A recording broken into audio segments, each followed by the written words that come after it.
আর মাত্র দুদিনের মাথায় ফের মার্কিন মসনদে বসবেন নির্বাচিত মার্কিন প্রেসিডেন্ট ডোনাল্ড ট্রাম্প। দ্বিতীয় মেয়াদে তার হোয়াইট হাউসে আসা রিপাবলিকানদের জন্য খুশির সংবাদ হলেও অনেকের জন্যই তা দুঃসংবাদ, বিশেষ করে কানাডা, মেক্সিকো, চীনের জন্য। কানাডা ইস্যুতে একাধিকবার হুমকি দিয়ে বলেন, যুক্তরাষ্ট্রে অবৈধ অনুপ্রবেশ বন্ধে ব্যবস্থা না নিলে পণ্যের উপর 25% শুল্ক আরোপ করা হবে।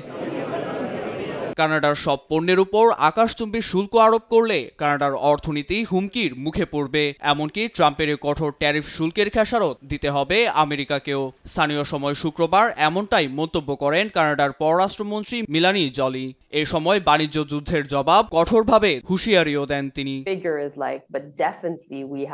তার মতে দুপক্ষের মধ্যে সবচেয়ে বড় এই বাণিজ্য যুদ্ধের জন্য দায়ী হবে ট্রাম্পের বেপরোয়া পররাষ্ট্র ও বাণিজ্য নীতি। তবে মার্কিন প্রশাসনের চাপ মোকাবেলায় প্রস্তুত কানাডা। শপথের পর ট্রাম্প এই নীতি বাস্তবায়ন করলে কানাডা নিজস্ব কৌশলে হাঁটবে বলে উল্লেখ করেন জলি। মার্কিন প্রশাসনের এক সূত্র বার্তা সংস্থা এএফপি-কে জানায়, প্রাথমিকভাবে আমদানি করা বিভিন্ন পণ্য যেমন স্টিল, সিরামিক ও কাচের জিনিস সহ কমলার রসের উপর শুল্ক আদায় করা হবে। তবে কানাডার শক্ত অবস্থান ধরে রাখতে ট্রাম্পের আসন্ন এই নীতির বিরুদ্ধে সবাইকে সোচ্চার হওয়ার আহ্বান জানিয়েছেন বিদায় নিতে যাওয়া প্রধানমন্ত্রী জাস্টিন ট্রুডো।